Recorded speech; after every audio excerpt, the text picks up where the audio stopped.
স্বাধীনতা চাই বলেন না? রিক্সাওয়ালা রিক্সা থাকা যদি বলেন যে তুমি কি চাও, বলবে স্বাধীনতা চাই। এই জন্য স্বাধীনভাবে একটা পোড়া রুগীকে রিক্সা উঠাতে গেলে বলতেছে আমার 5,000 টাকা ভাড়া লাগবে। তা স্বাধীন নাও। একটা লোকের 2 লিটারের পানির বোতল লাগবে মাইলস্টোনের পোড়া রোগীকে খাওয়ানোর জন্য। এই পানির বোতলওয়ালা বলতেছে যে আমাকে 600 টাকা দেওয়া লাগবে, কেন? স্বাধীন। তো এই স্বাধীন আপনারা চান? আমি চাই না। আমি চাই সকালবেলা 10টা পিটাবে লাঠি দিয়ে, আর রাত্রে ঘুমানোর আগে 10টা পিটাবে, ধাম ধাম করে পিটাবে। আমি চাই ডান থেকে বামে ঢুকলে দাম করে পিটাবে, আমি ওইটা চাই। আমি চাই প্রত্যেকটা কর্মে জবাবদিহিতা থাকবে, আমি ওইটা চাই। আমি স্বাধীনতা চাই না। কিসের স্বাধীনতা? স্বাধীনতা মানে আমরা বুঝি আমি মদ খাবো তাও কেউ ঠেকাবে না, আমি মদ ফেলা দিয়ে মধু খাবো তাও কেউ ঠেকাবে না। আর আমি তা চাই না। আমি চাই মদ খেলে পিঠের চামড়া তুলে দেব। আমি চাই মধু খেলে বলবো জাযাকাল্লাহ খায়। আর সমাজ বলতেছে স্বাধীনতা মানে কি? কোন গ্রুপের কোন মালিকের কাছে কার মেয়ে যা রাত্রে শুয়ে আছে তাতে আমার কি? ওই মেয়েকে তো এমনি এমনি নেয় নেই, টাকা তো দেশেই। ওই মেয়েটা থানায় এসে বলে নাই যে আমি এটা মামলা করব, বলছে না। যে জেনা করছে সে তো টাকা দিয়েই করছে, স্বাধীন দেশে অসুবিধা নেই। আর আমি বলি তা না। আমি বলি যে 2টাকে ধরবো, ধরে বুক পর্যন্ত মাটির নিচে গাড়ি, পাটকেল, ঢেল, পাথর, ইট মিট তুলে মুখ ভেঙে দেবো, এটা আমি চাই। আর যদি অবিবাহিত হয় 100 লাঠি মন মতো পিটায় এলাকা থেকে তারা দেবে 1 বছরের জন্য, আমি এটা চাই। কিন্তু আপনি চান স্বাধীনতা। স্বাধীনতা কাকে বলে? স্বাধীনতা কাকে বলে বলেন? স্বাধীনতা মানে আপনার পাশ দিয়ে আপনার ভাতিজি, যার ব্যাপারে কথা বলার অধিকার আপনার আছে, সে ল্যাংটা হয়ে অর্ধ উলঙ্গ পোশাক পরে হেঁটে যাবে, আপনি বলতে পারবেন না মারে পোশাকটা এটা পরছো কেন মা, এটা ঠিক না, তোমার দাঁত ভেঙে দেবো, এটা বলতে পারবেন না। ওই মেয়ে যদি থানায় যায় আপনি ফাঁসি দেবেন। আমার কথা বুঝতে চান না মনে হয়। ফুটবাসকে এভাবেই দেই। শিক্ষা কাকে বলে দেখেন। আমি এইরকম স্বাধীনতা চাই না যেই স্বাধীনতা পেলে ঠাকুর আর হুজুরের মধ্যে কোনো পার্থক্য থাকে না। আমি ওই রকম স্বাধীনতা চাই না যেই স্বাধীনতা পাওয়ার পর মসজিদগুলো সব প্রশাসনের হাতে চলে যাবে, আর এখানে দাঁড়িয়ে একজন প্রশাসনের লোক বলবে আহলে হাদিস হানাফি আর আলাদা কি, সব তো আমরা একই। সুন্নি আর শাফি বলে কোনো কথা নাই, সব তো আমরা একই। সবাই একটু হাত তোলেন বিহাক্কে লা ইলাহা ইল্লাল্লাহ, আর আপনি না করলে ইমামকে বলবে হাত ধরে আপনাকে বের করে দেব, কারণ আমি এই মসজিদের সভাপতি। ওই স্বাধীনতা আমি চাই না। আমি চাই আমার সামর্থ্য দিয়েছে এই জন্য আমি বালুর মাঠে 9 ফিট গভীর খাল, পানি ছিল মাটি দিয়ে ভরে, আমি আমার সাধ্য অনুযায়ী আমি টেন দিয়ে সালাত আদায় করব। তবু ওই লোকের হাতে দায়িত্ব ছেড়ে দেব না যেই ভণ্ড তার মায়ের মরার পরে তার বাড়িতে কোলখালিতে না গেলে, খতম না করলে আমার চাকরি থাকে না, আমি ওই সন্দেহে যাব না। আমার চোখের সামনে একটা ঘটনা ঘটেছিল পাবনা।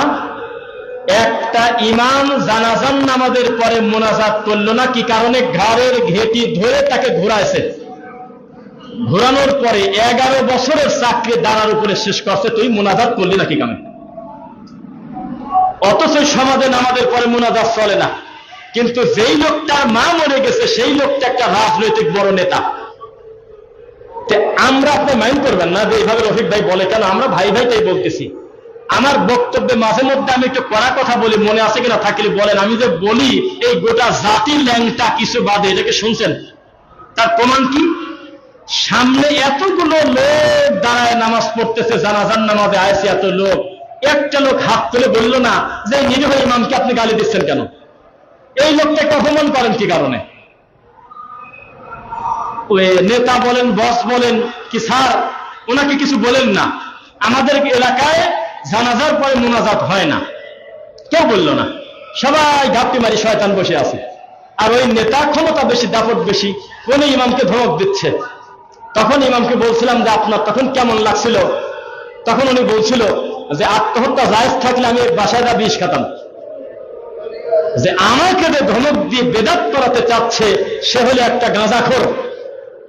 এই গাঁজাখোর মা মরে গেছে, মার দোষ দেব না, ওর মা মরে গেছে। এই জন্য আমাকে একটা বেদাত না করাতে পেরে আমার কর্ম থেকে বঞ্চিত করে দিল। আজকে আমি অসহায়, আমার সামনে একটা লোক দাঁড়ায় বলল না যে হুজুরের সাথে আমরা আছি। এ জাতি হলো বিপদের আগ পর্যন্ত সাথে আছে, বিপদে পড়লে মারে দৌড়। কথা কি বুঝতেছেন? সচেতন হন, সচেতন হন, দিনের ব্যাপারে গরিমসি বাদ দিয়ে দেন। আজকে থেকে 10 বছর আগে ভাইয়েরা দাওয়াতি কাজ করতে গিয়ে মনে করছিল এই এলাকায় আমার সাথে নামাজ পড়বে কিনা, আমরা 3 জন ছাড়া তো কেউ নাই। এখন একটা কনফারেন্স হবে, মাহফিল হবে, আমরা পূর্বে ঘোষণা দিয়ে এলাকায় মাহফিল করতে আসবে আমার মতো কম দামি, একটা সবচেয়ে কম দামি বা সবচাইতে অল্প জানা লোক, তবু আমার সামনে আমার 500 দিনী ভাই থাকে না। অথচ 10 বছর আগে 10 জন লোককে ডাকি খুঁজে পাওয়া যায় নাই। তাহলে আপনি মন ভাঙতেছেন কেন? কেন আপনার মন হালকা হচ্ছে? আপনি খালি বলবেন আমি আমার এলেম দিয়ে আমি প্রভাব বিস্তার করে ছাড়বো এই ডগাইরের মাটিতে ইনশাআল্লাহ। এর কথা বলতেছে, এর কোনো প্রভাব নাই। যা দেখেন ঘুম পাচ্ছে, যদি না হোক আমি মিথ্যুক। অধিকাংশ মুসল্লি যদি এই কথা শুনি না ঘুমে আমি মিথ্যুক। আর আমাকে কট্টরপন্থী মাজারওয়ালা বেদাতি মসজিদে খালি 1 ঘন্টা খুতবা দিতে বলেন, আমি লাঠি হাতে করে খুতবা দেবো, একটা মুসল্লি যদি ভিতরে ঘুমায় আমি দায়ী। যতই খারাপ লাগুক টাকা থাকে আহলে হাদিসরা খুতবা দিলে যে কিছু একটা বলতেছে এটা বোঝা যায়, খুতবা যে চলতেছে এটা বোঝা যায় যে আহলে হাদিসরা খুতবা দিলে। আর ওরা যখন খুতবা দেয় তো 90% মুসল্লি ঘুমায়। আরে হুজুরও কয় না রে ঘুম থেকে ওঠেন, উঠুন, আর আছে 10 মিনিট, তা কয় না, কারণ জানে এই ঘুমাসা লোক যদি একবার যদি ভালোভাবে তদন্ত করে আমি কি বলতেছি তো আমার ওয়াদি শেষ। এটার নাম ওয়াজ, এটার নাম ইসলাম। আপনি মনে রাখবেন, সংখ্যার বিবেচনা যদি সত্যের মাপকাঠি হয় তাহলে এই দুনিয়ায় আমরা সবচেয়ে বড় বাতিল। অথচ মাপকাঠি, সত্যের মাপকাঠি কি? আল্লাহর ওহী। কি বলেন? আল্লাহর ওহী হলো সত্যের মাপকাঠি, মানে হলো তাওহীদ। আমরা 2 ভাই একসাথে চলি, আমরা শুধু আফসোস করি রাস্তাঘাটে, আল্লাহ এই জাতি তাওহীদ পর্যন্ত শিখলো না, লা ইলাহা ইল্লাল্লাহ, অথচ সে মাওলানা, অথচ সে মুফতি, তাওহীদ জানে না। একজনের সামনে সঠিক অনুবাদ করা যায় না। কামেল ফাজেল মাদ্রাসার প্রিন্সিপাল ফদিউর রায় দিয়েন না, ভোলা বোরহানুদ্দিনে যাচ্ছে জুমার খুতবা দিতে, ফাজেল মাদ্রাসার প্রিন্সিপাল উঠলো গাড়িতে। একজন বলতেছে, হুজুর আমরা তবলিগ করি জন্য আপনারা বলেন আমরা কালেমার দাওয়াত, কালেমা শুদ্ধ হয় না, লা ইলাহা ইল্লাল্লাহ মানে কি বলেন তো হুজুর? আমি বললাম আপনি বলেন। কয় যে মাখলুক কিছুই করতে পারে না খালেক ছাড়া, খালেক সব করতে পারে মাখলুক ছাড়া, এটার নাম বলে কালেমা। তাহলে আমাকে বলতেছে তাহলে আপনি বলেন। আমি বললাম যে লা মাবুদা বিহাক্কিন ইল্লাল্লাহ, নাই কোন মাবুদ, সত্য মাবুদ আল্লাহ ছাড়া। যেই বলছি সত্য মাবুদ, আর এই পাশ থেকে ওই ফাজেল মাদ্রাসার প্রিন্সিপাল এমন ভাবে মুখ কালো করলো মনে হচ্ছে আমির মামা শ্বশুর, নতুন বিয়ে হয়ে আছে, মুখের দিক তাকান দ্বারা রাগ করে মুখ ভেঙে দিয়ে সরে গেছে, চলে গেছে ওই কোনা যা বসছে। কেন? আমি বলছি বিহাক্কিন মানে আল্লাহ ছাড়া কোন সত্য মাবুদ নাই, এটা বলে আমার বলে পাপ, এটা বলে আমার অন্যায় হয়েছে। সত্য মাবুদ আবার কি, মাবুদ কি বেশি? তখন আমি বললাম যে মাবুদের গাদি, প্রত্যেকটা মুরিদের কাছে তার পীর হলো মাবুদ। না আপনারা বোঝেন না আমার কথা, প্রত্যেকটা মুরিদের কাছে সৃষ্টিকর্তা হলে তার পীর। তাছাড়া এই কথা কি কারণে বলতেছে? আল্লাহ ডাইরেক্ট মুনাজাত করলে তুমি তো কবুল করবে না, আমি তোমাকে একটা বড় নিতাদি প্রেসার দেব, মামলা তেমনি নিবে না। এই জন্য আমি একটি স্থানীয় একটা বড় একজন নেতা ধরছি, সে নেতা হলে আমার এলাকার বড় হুজুর। আল্লাহ এই পীর সাহেব কেবলা আমার এই বড় হুজুরের ওসিলায় আমার মুনাজাতকে আপনি কবুল করে নেন। তাহলে আমি এটা প্রেসার দিলাম না কোন তো? তাই এখন যখন বলতে হবে লা ইলাহা ইল্লাল্লাহ মানে আল্লাহ ছাড়া কোনো সত্য মাবুদ নাই। আর যদি বলেন মাবুদ নাই, তো মাবুদ নাই তো মাদার কি কারণে? আমার ভাষা বোঝেন? আমি যেভাবে তাওহীদ বুঝছি আর আপনি যেভাবে বুঝছেন, এইভাবে যদি দাওয়াতি কাজ করেন আমাকে সত্য করে বলেন তো, আলাদা করে যে তাওহীদের শিক্ষা পায় নাই এরকম শতকরা না, হাজারে কি 5 জন পাবেন যে তাওহীদ বোঝে, অথচ সে মুফতি, অথচ সে মুহাদ্দিস, অথচ সে মাওলানা। এই জন্য আমাদের দাওয়াত হবে, প্রথম দাওয়াত হবে তাওহীদের দাওয়াত। একটু মুখ দিয়ে বলেন তো কিসের দাওয়াত? সম্ভবত আজকে জুমার খুতবার পরে আচমকা মিলে গেছে, হঠাৎ করে এই ঘন্টা 1.5 আগে আল্লাহ আমার কাঁধে আনছেন তাকদিরে একটা সুন্নাহ পদ্ধতির বিয়ে পড়াবো এই এলাকায়। এটা পূর্ব ঘোষিত না, হঠাৎ করে আল্লাহ সুযোগ করে দিয়েছে। আমি এখানে খুতবা দিচ্ছি, এখানে আমার খুব প্রিয় বন্ধু হোসাইন সাহেব আছেন, তো উনি আমাকে বললেন যে আপনি ভাগে মিলে গেছেন, আমার খুব মন খুশি লাগতেছে যে আপনি ওখানে খুতবা দিচ্ছেন, আমরাও পড়বো, বিয়েটা আপনি পড়াবেন।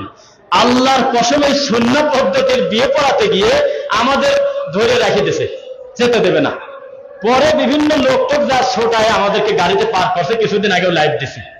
আমাদের অপরাধ কি? রাসূলের পদ্ধতিতে বিয়ে পড়াতে গেছি কেন? এটা আমাদের পাপ। বেদাতি হুজুর দেয়া তার 10 গ্রামের হুজুরদেরকে দিয়ে মিটিং করছে যে এভাবে যদি আমরা বিয়ে পড়ানোর অনুমতি দেই তো তাবিজ গেল, জিলাপি গেল, খোরমা গেল, সব গেল। সব বেদাতি এক হয়ে এলাকার প্রধানকে ধরছে। প্রধান ফোন দিয়েছে, কেরে তুই কি মেয়ে বিয়ে দিতে আনছিস না মাস্তানি করতে হুজুর নিয়েছিস? কেন, আমার অন্যায় কি? তোর বাড়িতে অন্য এলাকার হুজুর আসি বিয়ে পড়ায়, আমার হুজুররা কি মরেছে? আরে হুজুরের কত বড় সাহস! হুজুর কয়দিন ওই যে কি বলে মেয়ের কাছে লোক যাওয়ার দরকার নাই, এটা কেমন বিয়ে?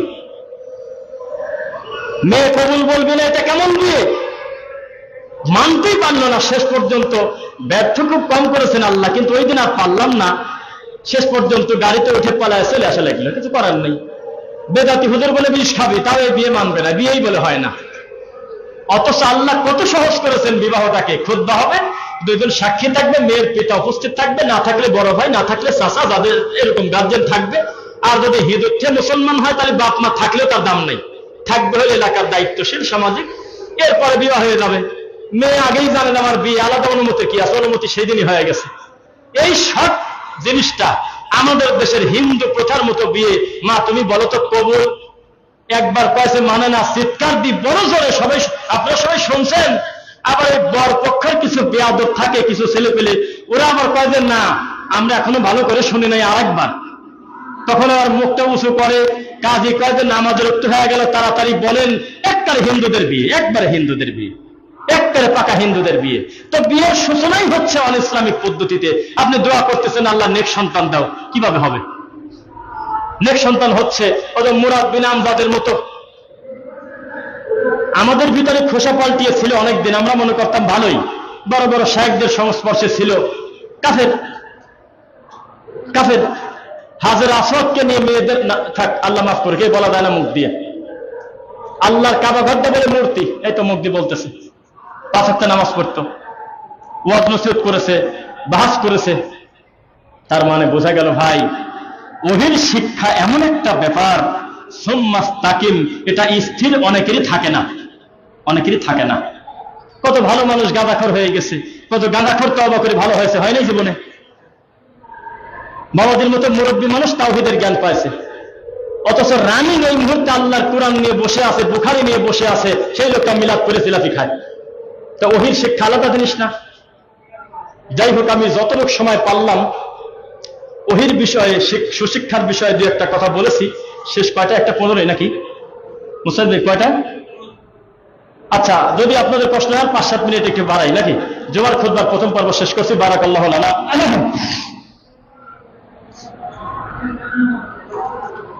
আলহামদুলিল্লাহ। রব্বানা ইগফির লানা ওয়া লিইখওয়ানিনা আল্লাযীনা সাবাকুনা বিল ঈমান ওয়া লা তাজআল ফী কুলুবিনা গিল্লাল লিল লাযীনা আমানু রব্বানা ইন্নাকা রাউফুর রহিম। রব্বিরহামহুমা কামা রাব্বায়ানি সগীরা রব্বিরহামহুমা কামা রাব্বায়ানি সগীরা রব্বানা আতিনা ফিদ দুনিয়া হাসানা ওয়া ফিল আখিরাতি হাসানা ওয়া কিনা আযাবান নার। যাই হোক, আমরা স্মরণ করছি তাদের ঈমান সহকারে যারা পুড়ে, যাদের লাশটা পর্যন্ত অস্তিত্ব খুঁজে পাওয়া যায় নাই, ও তারা মাইলস্টোনে এত বড় ঘটনা ঘটে গেল। আল্লাহ তুমি তাদের ক্ষমা করো, তাদের প্রতি দয়া করো আল্লাহ। আল্লাহ শোকাহত মা বাবাকে তুমি ধৈর্য ধারণ করো, তৌফিক দাও আল্লাহ। সাধারণ এই হাড্ডি পুড়ে যাবে, মানে হাড্ডি একেবারে গলে যাবে, তাতে লাগে হলে 450 থেকে 550 টেম্পারেচার। 44 থেকে উপরের চামড়া পোড়া পোড়া ভাব হয়। 150 হলে ভিতরে ঢুকে পড়ে।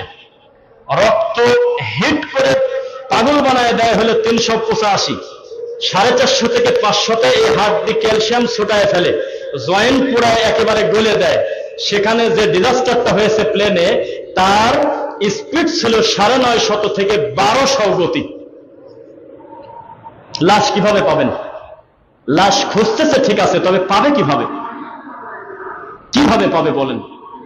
এই কঠিন পরিস্থিতিতে যেই কুলাঙ্গাররা এক বোতল পানির দাম চাইছিল 600 টাকা, আল্লাহ লানত তাদের প্রতি।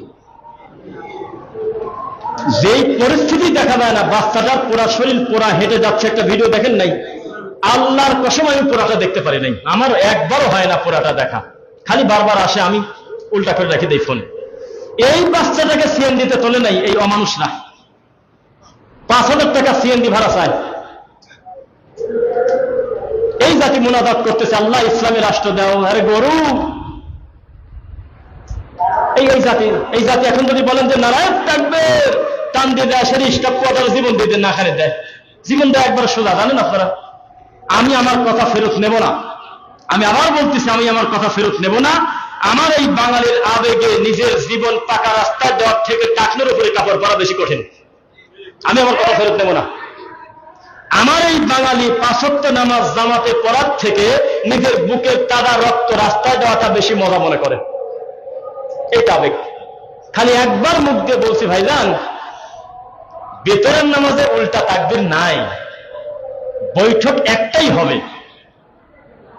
এই কথা বলার কারণে এখন যে লোকটা জীবন দিতে প্রস্তুত, সেই গ্রুপের লোক বলতেছে আপনাদের জন্যই তো রাষ্ট্র ইসলাম কায়েম হয় না। দেশে জালেম ভরে গেছে, কোরআনের শাসন হয় না, আর আপনারা পড়ে আছেন বেতের কি 2 বৈঠক করবো না 1 বৈঠক করবো, এই তো কথা, এই তো তার এলেন না, এরকম নাই আপনার এলাকায় না। মানে বেদাত আর শিরকের ব্যাপারে কথা বললেই কয় তোমরা ওইগুলি নিয়ে পড়ে থাকো, জিহাদের কথা বলো না। তো সহজ, জিহাদকে অস্বীকার করে সে কাফের, কোরআন মাজিদ দ্বারা স্বীকৃত, কিন্তু তার পদ্ধতিকে আমি দেবো না, রাসূল সাল্লাল্লাহু আলাইহি ওয়াসাল্লাম বলবে। এইটা কেন মানুষ বোঝে না? তাওহীদ হলো আগে।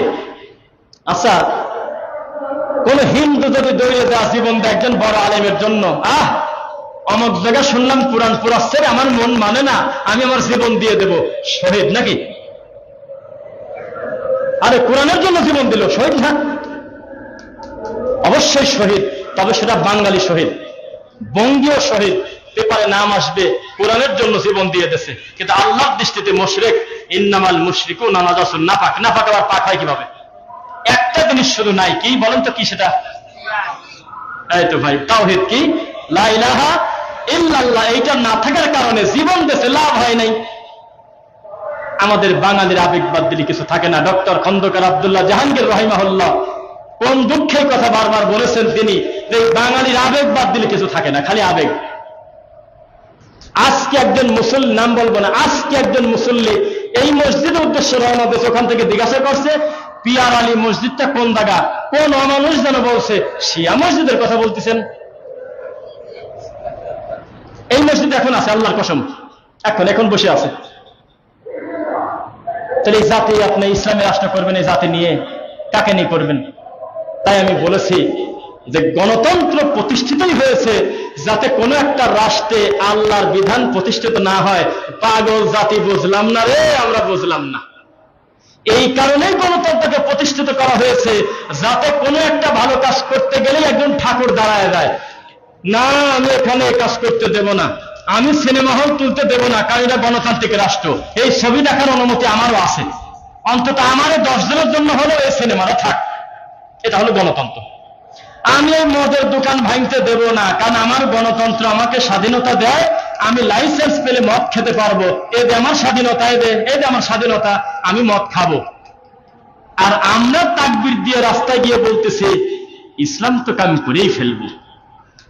এটা বোঝে না যে যারা মদ দিয়ে গোসল করে, মদ ঘুম আসলে চোখে মারে, মদ দিয়ে ব্রেকফাস্ট করে, মদ দিয়ে লাঞ্চ করে, মদ দিয়ে ডিনার করে, তারা পর্যন্ত স্বীকার করছে যে জর্দা খালি ক্যান্সার হয়, আর এই পাগল হুজুর খাসতে ঠিক পায় না। সহ্য করা যায় না যখন তিনি আঘাতে বাম হাতটা এইভাবে নাড়াচাড়া করতেছিলেন, ভিতর থেকে রক্ত ছুটতেছিল, আপনি বোঝাতে পারবেন আপনি।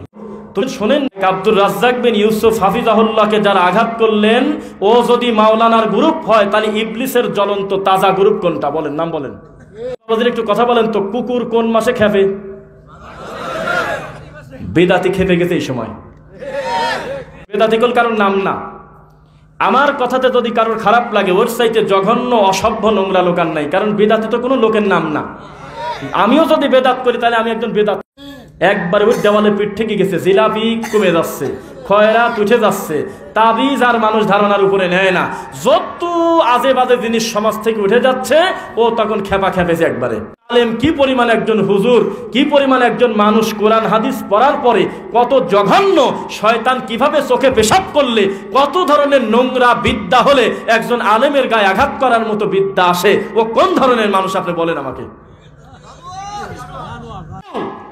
অন্য কোন আলেমকে যদি তোমরা এইভাবে রাস্তায় পিটাতে, আল্লাহর কসম একজন আলেম হিসেবে আমাদের খারাপই লাগতো, ভালো আর লাগতো না। আল্লাহ সুবহানাহু ওয়া তাআলা পবিত্র কোরআন মাজিদে কিছু আয়াত বলেছেন, যেটা আমরা হয়তো কোরআন মাজিদ তেলাওয়াত করতে গিয়ে, খতম দিতে গিয়ে কতবার না জীবনে পড়ে ফেললাম, কিন্তু অনুভূতিটা আমাদের ভিতরে আসে নাই। একটা আয়াতের আমি শুধু বাংলা অনুবাদ করব, আপনার মনে হবে আজকের এই দৃশ্য দেখে দেখে আয়াত নাজিল হওয়া। ইন্নাল্লাহা লা ইউগাইয়িরু মা বিকওমিন হাত্তা ইউগাইয়িরু মা বিআনফুসিহিম। নিশ্চয় আল্লাহ ওই জাতির কল্যাণ করে না যেই জাতি তার নিজেরই কল্যাণ চায় না। মানে শুধুই বাংলা অনুবাদটুক জানার পরে আমার ভিতরে একটা বড় ধাক্কা লাগলো যে আমরা কোন জাতি, আমরা নিজেই আল্লাহর কাছ থেকে কল্যাণ চাই না, তা আমি পাবো কিভাবে? ইহদিনাস সিরাতাল মুস্তাকিম কত হাজার বার পড়লাম জীবনে সালাতে, কত হাজার বার তেলাওয়াত করলাম আমি মানুষকে ঝাড়ফুঁক করতে গিয়ে, কিন্তু আমার ভিতরে এই ফিলিংসটা আসলো না যে সিরাতাল মুস্তাকিম বলার সাথে সাথে আমি সমস্ত রাস্তায় তালা মারি দিছি, সব রাস্তা তালা, একবারে কেসি গেট লক, শুধু খোলাই আছে একটা, সেটা কোনটা? সিরাতাল্লাযীনা আন'আমতা আলাইহিম, যেই রাস্তার উপরে আল্লাহর নিয়ামত প্রাপ্ত বান্দারা মানে নবী সাহাবায়ে কেরামগণ গিয়েছেন, ওই রাস্তা।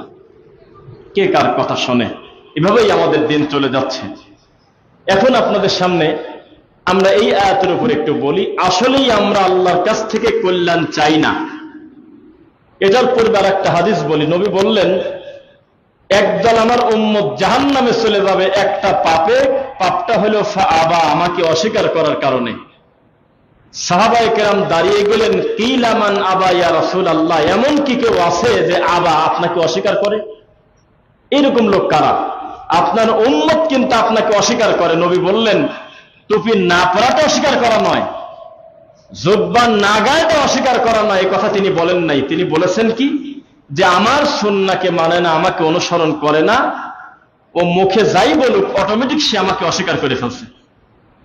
তো ঠিক তেমনি জমিনে যত বিপর্যয়, যত অবক্ষয়, আপনাকে জেনে রাখতে হবে আমাদের হাতের কামাই। যহারাল ফাসাদু ফিল বাররি ওয়াল বাহর বিমা কাসাবাত আইদিন নাস, জলে পানিতে হোক, ওয়াল বাহর পানিতে হোক আর মাটিতে হোক, যত বিপর্যয় তা মানুষের হাতের কামাই। মানুষ দুই হাত দিয়ে কামাই করে, নয়তো তার ইমানের পরীক্ষা আর নয়তো তার শাস্তি।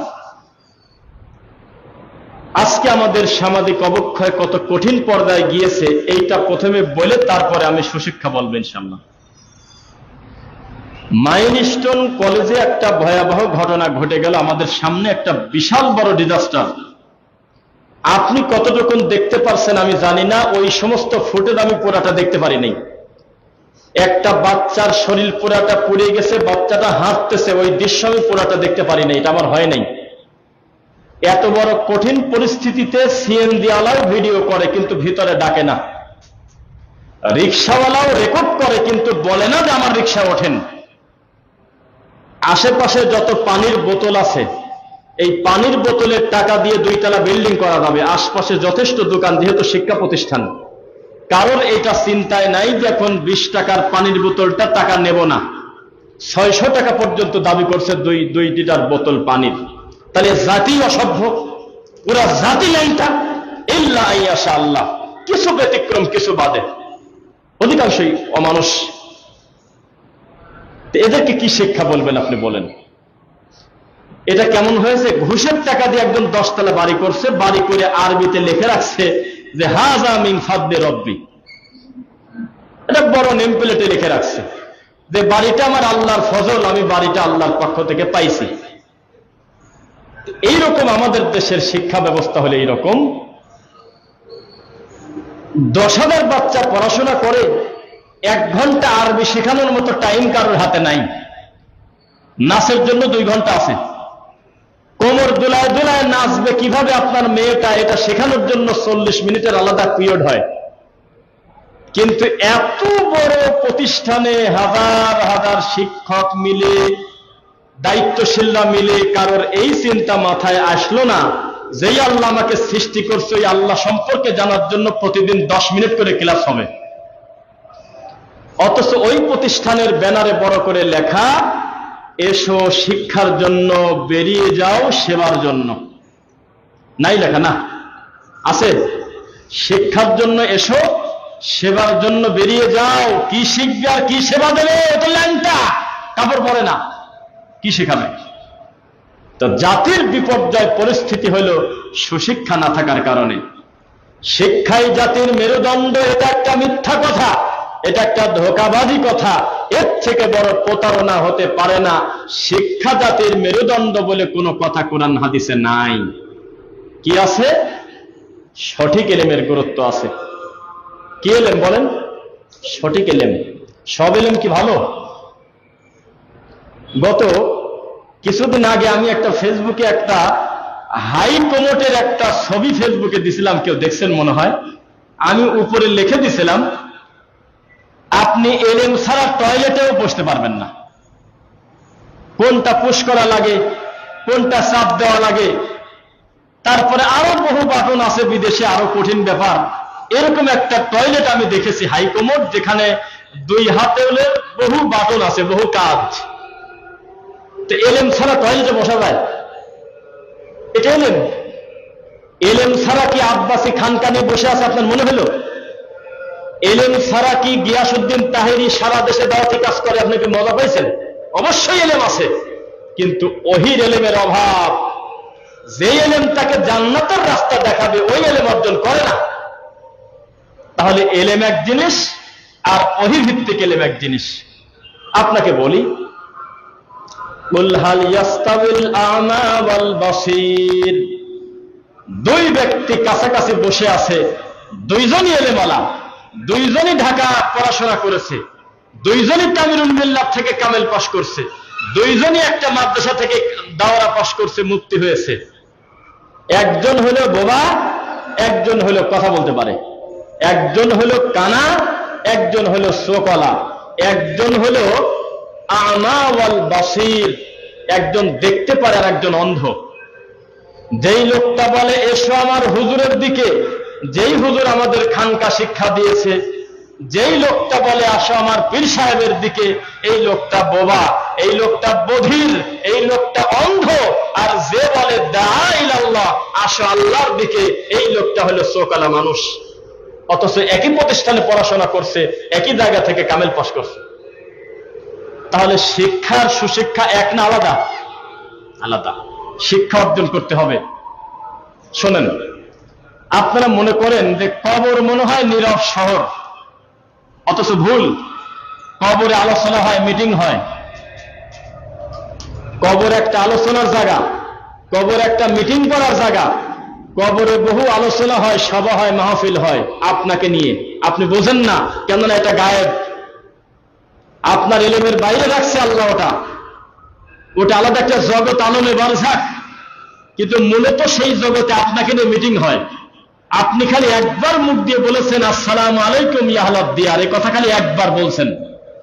হে শহরবাসী, হে কবরবাসী, কিসের নীরব শহর? হে কবরবাসী, তোমাকে সালাম। তো লোক নাই, তাকে সালাম দেবেন আপনি? ইসলাম এমন পাগলের ধর্ম না যে একটা জিনিস আপনি কাউকে দিচ্ছেন অথচ লোক নাই। এটা আবার কেমন কথা? আছে, লোক আছে, অবশ্যই আছে। এই জন্য আপনি তাকে বলতে, মসজিদের খুতবারই মনে হয় না? ও আচ্ছা, যাক। হে শহরবাসী, হে কবরবাসী, তোমাকে সালাম। এই সালাম দেওয়ার সাথে সাথে ভিতরে মিটিং শুরু হয়ে যায়। সুবহানাল্লাহ। ফারাদ্দা আলাইহিস সালাম, আল্লাহ তাদেরকে সালামের জবাব দেওয়ার সুযোগ করে দেন। সুবহানাল্লাহ।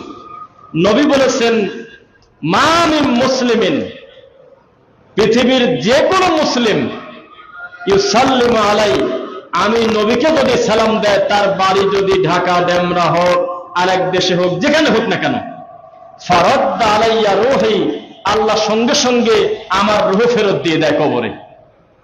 তাই এটা কি নীরব শহর না আলোচনার শহর? জবাব দেয়। কিন্তু আমাদেরকে আল্লাহ গায়েব রাখছে তাদের সামনে, মানে তারা আমাদের সামনে গায়েব, কিন্তু আমরা তাদের সামনে হাজিরের মতো। আমাদের সালামের জবাব শোনে।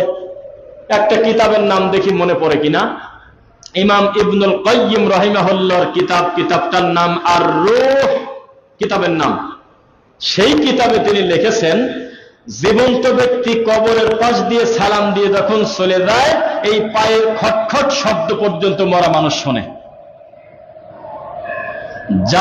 জাহান্নামে ছিল, কষ্টে ছিল, নিচে ভালো কাজ করতেছে, তার নেক সন্তান সুশিক্ষা অর্জন করেছে, হঠাৎ করে তার মর্যাদা বাড়ার কারণে আশেপাশের লোক মিটিং শুরু করবে, তোমার কি হলো, তোমার হলোটা কি, হঠাৎ করে তুমি এমন করো কেন, তোমার মর্যাদা বাড়লো কেন?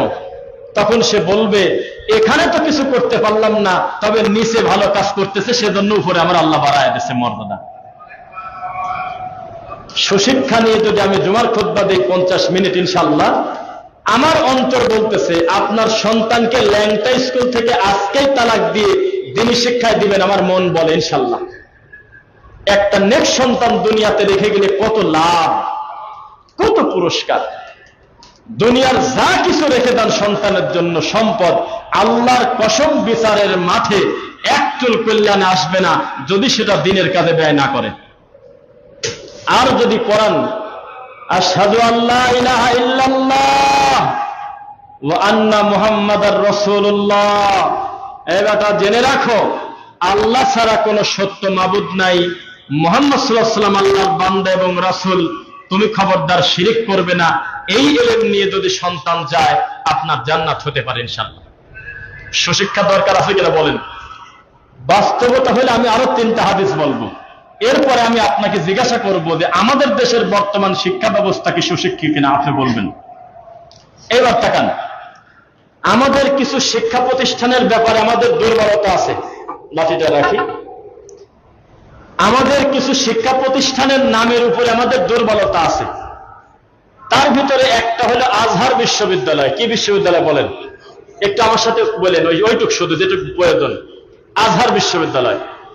তো আজকে থেকে এখন একটু কমেছে, 2-3-4 বছর আগে যখন আমরা গ্রামে যেতাম তখন বলে যে বেটা তোমাদের কথাই যে ভালো তার প্রমাণ কি, তোমরা তো আজহারে পড়ো নাই। বড় আজহার পৃথিবীর শ্রেষ্ঠ পুরাতন প্রাচীনতম বিশ্ববিদ্যালয়, সেখান থেকে বড় বড় ডক্টর কথা বলে, বড় বড় আলেম বলে, তোমরা তার আজহার না, এভাবে বলে আমাদের কথা নিত না। আমরা যখন বলতাম যে অমুক আজহারির এই কথাটা জাল, কোরআন সুন্নাহর বাইরে, তখন তার আমাদের উপর রাগ করত, বলতো বেটা পুঁটি মাছ, তুমি বোয়াল মাছের ব্যাপারে মন্তব্য করো। এভাবে কিছু প্রতিষ্ঠানের ব্যাপারে আমাদের দুর্বলতা আছে। তা আমাকে একজন বেশ কিছুদিন আগে বলছে যে আপনারা যদি এত এলেমালা লোক হবেন, তা আপনাদের লোক আজহার বিশ্ববিদ্যালয়ে চান্স পায় না কি কারণে, পড়া তো বহু দূরের কথা, এটা বলতেছে একজন বেদাতি। তখন আমি বললাম যে আজহারের ফলাফল কি তুমি জানো? না। আমি বললাম যে আজহারকে যদি 100 জনে ভাগ করো, যে বাংলাদেশে 100 জন আজহারি আছে, তার ভিতরে সবচেয়ে ভালো যে তার আকীদা হলো শিয়া আকীদা, তার সর্বোচ্চ আকীদা যদি ভালো থাকে, তার মানহাজ ভালো নাই। এরপরে 95 জন হলো ল্যাংটা। ল্যাংটা বললেন? জি। কেন? কারণ অধিকাংশ হলো মাজার পূজারী। যেই আজহার বিশ্ববিদ্যালয়ে গ্যাজেট পাশ করে পত্রিকাতে 63 দিন ব্যাপারে 63 দিন ব্যাপী ঈদে মিলাদুন্নবী পালন হয়, কথা বুঝলেন আমার? সেখানে আপনি সঠিক এলেন পাবেন এত সস্তা? কেউ পাচ্ছে না তা আমি বলি নাই। কারণ আমাদের বড় সন্তান যদি দেওবন্দি পড়াশোনা করার পরে তার মানহাজ বিক্রি না করে, তাহলে সেটা ব্যতিক্রম তো থাকবেই। আমাদের ভাই আব্দুল্লাহ বিন আব্দুর রাজ্জাক হাফিজাহুল্লাহ, সে দেওবন্দি পড়ে নাই, তো দেওবন্দ কি তাকে প্রভাবিত করতে পারছে না তিনি তাকে প্রভাবিত করছে? এইরকম ব্যতিক্রম 2-1 জন, এটা উদাহরণ হতে পারে না। কিন্তু অধিকাংশ আজহারে যারা পড়াশোনা করে আমরা এখন পাইছি, ভবিষ্যতে কি পাবো তা জানি না, 98 জন হলো চট্টগ্রামের গরম সুন্নি। তারা মাহফিলে এসে শিয়াদের পক্ষে কথা বলে। শিয়া, আস্তাগফিরুল্লাহ বললেন না, তারা কাদেরিয়া, নকশবন্দিয়া, চিশতিয়া। আল্লাহর কসম একজন ডক্টর আজহারি সে তার মাথার টুপি খুলে বলতেছে, বলেন তো এই টুপিটা কিসের টুপি? লোকজন বলল সাদালা টুপি। আর কি? কাজে না, আমি তো দেখতেছি এখানে টুপির ভিতরে আছে মুহাম্মদ, আমি তো দেখতেছি এক তারকার নাম আলী, আমি তো দেখতেছি এক তারকা হাসান হোসাইন, আমি তো দেখতেছি আর এক তারকা হলে ফাতেমা। আপনারা এটা দেখলেন কি কারণে? এরকম জঘন্য কুফরি আকীদা লালন করে তারা হলো আজহারি। তাহলে বুঝতে হবে বিশুদ্ধ ইলম আল্লাহর পক্ষ থেকে আসে। মুক্তি বলেন কার পক্ষ থেকে? মান ইউরিদুল্লাহু বিহি খায়রান ইউফাক্কিহু ফিদ্দীন। আল্লাহ যার কল্যাণ চান তাকে আল্লাহ দেন, সকলকে দিনের বুঝ দেন। শোনেন, গত জুমার খুতবা দিয়েছি ঢাকার নবাবগঞ্জ। আমাকে যিনি নিয়ে গেছেন তিনি একজন জাপান প্রবাসী, বসুন্ধরা বাড়ি। তো তিনি আমাকে একটা দৃষ্টান্ত দিলেন যে আমি আমার জীবনে অনেকদিন আফসোস করতাম যে আরে আমি মাদ্রাসায় পড়তে পারি নাই, পড়াশোনা করলে দিন সম্পর্কে জানতাম, আমার বাপ মা যদি মাদ্রাসায় দিত কতই না ভালো হতো। তো বলে এখন আমি শুকরিয়া আদায় করি, আল্লাহ আমার বাপ মা যে আমাকে মাদ্রাসায় দেয় নাই সেজন্য বাপ মার উপরে শুকরিয়া আদায় করি। তো কিভাবে? মাদ্রাসায় দিলে কি মাদ্রাসায় দিত বলেন? এই কবর পূজারী মাদ্রাসা, এই গতানুগতিক এইসব মাদ্রাসা আমার গ্রামে আহলে হাদিসের নামই শুনে নাই কেউ। তাহলে আমার বাপ মা যদি ওই মাদ্রাসায় দিত আজকে আমি রানিং একজন তাবিদের ব্যবসায়ী হতাম। আমার বাপ মা যদি সত্যি আমাকে মাদ্রাসায় দিত, আমার এই হাত দিয়ে নিরীহ বাচ্চারা রাস্তায় কালেকশন করত আর হলো মিলাপ করে বেড়াতো। তা আমি এখন উল্টা সেজদা দিয়ে বলি, আল্লাহ আমার মতো একটা বেদিন মানুষকে যে তুমি তাওহীদ শিখাইছাও, হাজার হাজার আলেমের থেকে আমি ভালো আছি যারা মাজার সেজদা করে। এই সমস্ত বেদাতি হুজুরদের থেকে আমি সবচেয়ে ভালো আছি, কারণ আমি মাদ্রাসায় পড়ি নাই, তবে তুমি আমাকে এইটা জানাইছো যে লা ইলাহা ইল্লাল্লাহ মানেটা কি। বোঝেন না মনে হয় ভাষা? তো মাদ্রাসায় পড়ে নাই যে না আফসোস করতে দেই লোক, এখন উল্টা কয় আল্লাহ আমার আব্বা আম্মাকে বাঁচানোর জন্য অন্য কোনো আমল যদি না থাকে তাহলে আমাদের মাদ্রাসায় দেয় নাই সেজন্য তুমি ক্ষমা করে দাও। কারণ আমি আমার মাদ্রাসার এলাকার হুজুরদের দেখছি 1000 টাকার বিনিময়ে তাবিজ লিখে দেয়, অথচ তারা কামিল পাশ আলেম। আমি আমার গ্রামের মাদ্রাসার হুজুরদেরকে দেখেছি মসজিদে ঢুকে 2 রাকাত নামাজ পড়লে তাকে নিয়ে বিচার বসায়। আমি আমার এলাকার হুজুরদেরকে দেখেছি কেউ যদি রফুল আদাইন করে নামাজ পড়ে তাকে বলে তুই ইহুদির দালাল। তাহলে আল্লাহ আমাকে এই কাফেরদের হাত থেকে বাঁচাইছে, এটা উনি বললেন। তখন আমি একজন দায়ী হয়ে শিক্ষা গ্রহণ করলাম, আহারে আল্লাহর কাছে যে সবচেয়ে দামি সম্পদ হলো তাওহীদের শিক্ষা, এইটা তো আমাদের সবসময় থাকেও না মাথায়। সুবহানাল্লাহ। তাহলে বুঝলেন কি সুশিক্ষা কাকে বলে? আফসোস করবেন না, আফসোস করবেন তাদের জন্য যারা আপনার থেকে 3 উসুর টুপি মাথায় দেয়, যাদের দাড়ি হয়তো আপনার থেকে আল্লাহ বড় দিয়েছে, যাদের টুপি আপনার থেকে বড়, জুব্বা আপনার থেকে বড়, হাজার হাজার ছাত্রের ওস্তাদ, লক্ষ লক্ষ মানুষ তাকে চেনে, কিন্তু খোলা মাঠে তিনি মাহফিল করতে এসে আমার নবীর উপরে মিথ্যা কথা বলে। আপনি বলেন যে আল্লাহ আফসোস ওদের জন্য, আমার জন্য না। বোঝা কি যাচ্ছে? আপনি খালি মুখ দিয়ে বলবেন আল্লাহ দুনিয়ার সবচেয়ে দামি সম্পদ তুমি আমাকে দিয়েছো, তার নাম আমার সাথে একটু মুখ দিয়ে পড়েন লা ইলাহা ইল্লাল্লাহ। এটাই হলো সবচেয়ে দামি সম্পদের নাম হলো তাওহীদ। এই তাওহীদের মাপকাঠিতে যদি আমাদের বাঙালিকে যদি মেশিনে ঢুকান, এই বাঙালি শতকরা 1জন লোক তাওহীদের মাপকাঠিতে টিকবে না, টিকবে না, টিকবে না। এই দেশে যারা মনে করে যে সবাইকে নিয়ে এই দেশে ইসলাম প্রতিষ্ঠিত করব, তাদের আকীদা হলো পিয়ার আলী মসজিদ আর ওই ঠাকুরের মাজার এক। যদি বলে যে কমবে সাথে তাহলে ভোট পাবে না। যারা মনে করে সবাইকে নিয়ে আল্লাহর দিন কায়েম করব, তাদের আকীদা রবি ঠাকুরের মন্দির আর মুসলমানের মসজিদের কোনো পার্থক্য থাকা যাবে না, এক। আর যদি মনে করেন ওয়ামা ইউমিনু আকসারুহুম বিল্লাহ ইল্লা ওয়া হুম মুশরিকুন, তারা অধিকাংশ ঈমান আনার পরেও তারা শিরক করে, তাহলে আপনি দেখবেন আমি সংখ্যা দিয়ে কি করব, আমি শুধু ভালোটা মানবো ইনশাআল্লাহ। পড়েন, শুধু ভালোটা মানবেন না। কিছু কিছু লোকে বোঝাতে পারি না, আমরা বলি যে আপনারা শুধু ভালোটা শোনেন, তারা বলে যে না আমির হামদাও শুনবো, নাম বলে ফেললাম, যাই হোক এরকম রোগীর কথাও শুনবো, আবার আপনাদের ভালো কথাও শুনবো। তাদেরকে আমরা বলি ভাই ভুল বললেন। আপনার যদি এই এলেম থাকে কোনটা ভালো কোনটা মন্দ পার্থক্য করার, তখন অবশ্যই শোনেন, শুনে আপনি পার্থক্য করেন সমাজে তারা কি ভুল ফিতনা ছড়ায়। আর যদি না থাকে তাহলে আপনি একটা সময় তাদের নজরবন্দি হয়ে যেতে পারেন। আমার এই কথাটা আমি জানি ইউটিউব ফেসবুকে সব জায়গায় চলে যাবে, পরে কি কাণ্ড হবে তা আমি বলেই ফেলি। আল্লাহ ভরসা, আল্লাহর কসম, আমি আমার জীবনের একটা লম্বা সময় পর্যন্ত, যখন আমি প্রায় আলেম পাস করছি, অনার্স সেকেন্ড ইয়ারে পড়ি, এরপরে হাফেজ হয়েছি, অনেক পড়াশোনা করার পরেও আমি কুয়াকাটা হুজুরের ভক্ত ছিলাম। সারাদিন আমার যত বড় কাজ থাক, এই লোকটার মুখের মিষ্টি সুর না শোনা পর্যন্ত আমার ঘুম আসে নাই, আল্লাহর কসম আসে নাই। যেভাবে হোক, তখন বাটনওয়ালা ফোন ছিল 2006 কি 7, তখন বাটনওয়ালা একজন পরের মোবাইলে 120 টাকা রিচার্জ, একটা ফোন দিয়ে দিয়েন না, 120 টাকা রিচার্জ করছি একটা মাদ্রাসার ছাত্র মানুষ আমি, খাদ্যের টাকা বাঁচায় রিচার্জ করেছি। পাবনা একটা জায়গার নাম হলো দোগাছি কায়েমকোলা সদর, চিনবেন না? যাই হোক, সেই জায়গায় কুয়াকাটা হুজুর আসবে হেলিকপ্টার যোগে। তা আমি আমার এক বন্ধু আশেপাশে বাড়ি, তার নাম্বার ব্যবস্থা করে বলছি যে তুমি যাবে, যাওয়ার পরে আমাকে ফোন দিবে, আমি ফোন দেব, ফোন দেওয়ার পর তুমি কোনো কথা বলবে না, মিনিট উঠতে থাকবে, টাকা ফরে ফুরুক, 120 টাকার যত সময় শোনা দাও তত সময় শুনবো, তুমি শুধু স্টেজের আশপাশে বাটনওয়ালা মোবাইলটা ধরে রাখবে।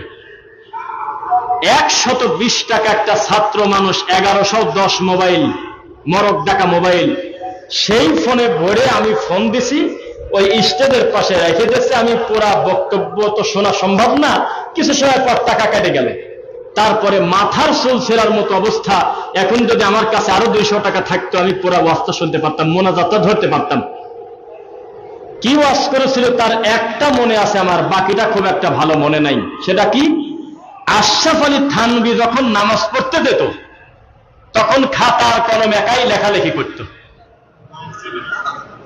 পরবর্তীতে বুঝলাম যে আমি টাকা খরচ করে আমি রামায়ণের গল্প শুনলাম এতকাল, আমি পয়সা খরচ করে আমি এই মন্দিরের গল্প শুনলাম, হায় রে কপাল, এখন আমার আফসোস হয়। এই একই মানুষের আফসোস হতো, এই মানুষগুলোর বক্তব্য শুনবো কিভাবে? অথচ তখন আমার ভিতরে কোরআন 30 পারা আছে, অথচ আমার ভিতরে তখন কম বেশি এলেম আছে, কিন্তু পার্থক্য আমি বুঝতে পারতেছি না, হক কোনটা বাতিল কোনটা। আপনি বুঝেন কিভাবে? সুতরাং আপনার কাছে আমার অনুরোধ, আপনি শুধু ভালোটা শুনবেন। কি কথা বলেন আমার মুখ দিয়ে? এই দেশে মাদানী আলেম, ডক্টর আলেম, গবেষক আলেম, বিদ্যানের অভাব আছে ভাই। আপনি কোন যুক্তিতে জাদুকরের বক্তব্য শুনবেন? যারা আপনার মানহাজকে বিকৃত করে নিয়ে চলে যাচ্ছে সাগরে, তাদের কথা শুনবেন না। তবে আমরা শুনতে পারি কিভাবে? ধরেন যে আলম ভাই কি আরেক ভাই, মোস্তাফিজ ভাই, যারা একটু চিন্তা করে গবেষণা করে, তারা মনে করলো যে এইটা রফিক ভাইকে পাঠাই, এটার উপরে সে একটা বক্তব্য দিক, কেননা ডাইরেক্ট প্রকাশ্যে শিরিক ছড়াচ্ছে একটা লোক, এটা ওনারা পারে, শুনে আমাকে পাঠায় দেবে। ওইটাকে বেশ করে আমি আবার জাতিকে বলবো, ভাই ফরিদপুরে একটা বেদাত শুরু হয়েছে, মরা মানুষের কবরের উপর দাঁড়িয়ে আজান দেওয়া, এটা ঠিক না, কিছু কিছু লোক দিচ্ছে, এটা ওনারা আমাদেরকে না জানালে আমরা একা বসবো না।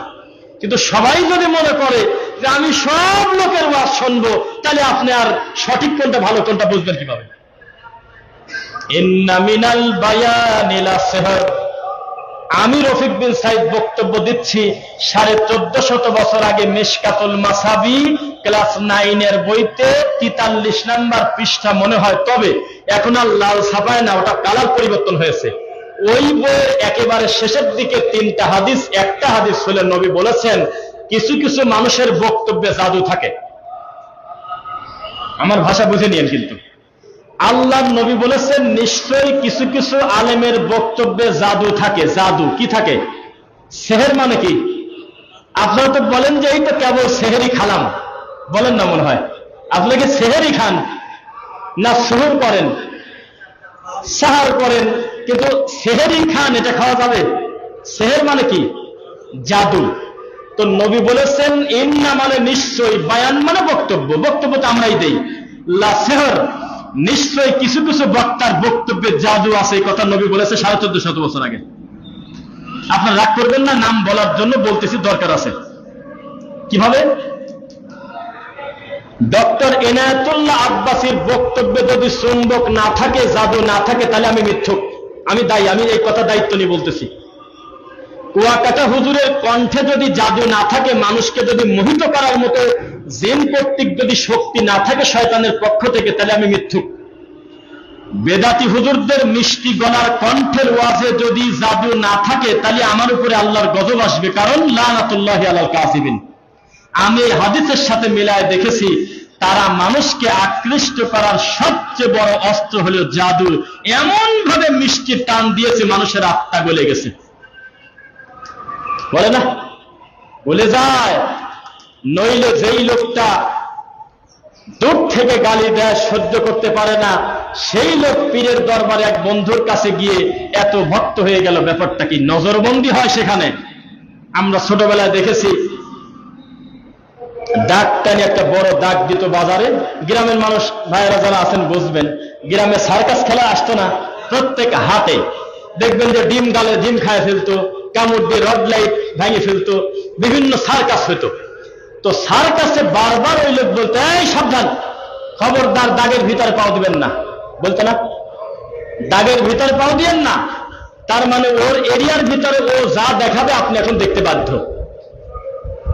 একটু পরেই আপনি বের হয়ে বলবেন, হায় রে কপাল, 1 ঘন্টা আগে মা বাজার করতে দিয়েছে, আমি বাজার করা বাদ দিয়ে 20 টাকা দিয়ে তাবিজটা নিলাম, এ সাথে আমি এখন করবোটা কি? কিন্তু রানিং যখন দেখতেছিলেন সাপ খেলা, তখন আপনার এটা মাথায় ছিল না। আপনার মনে হচ্ছিল যে আমি বড় সাপটা না দেখে যাবো না। ও মাঝে মধ্যে থাপ্পড় দেয়, নড়িস না, নড়িস না। তো লোকজন বলতো, কি ব্যাপার, এরকম করে কেন? বলতো, এইটার ভিতরে আছে বড় সাপ, এটা শেষে দেখাবো। অথচ কিছুই না, তাদের বিক্রি করবে, একটা মলম বিক্রি করবে। ইন্না মিনাল বায়ানি লাসিহর, নিশ্চয় তাদের বক্তব্যে জাদু আছে। এই জাদু তোমাকে ইলা জাহান্নাম, জাহান্নামের দিকে নেবে।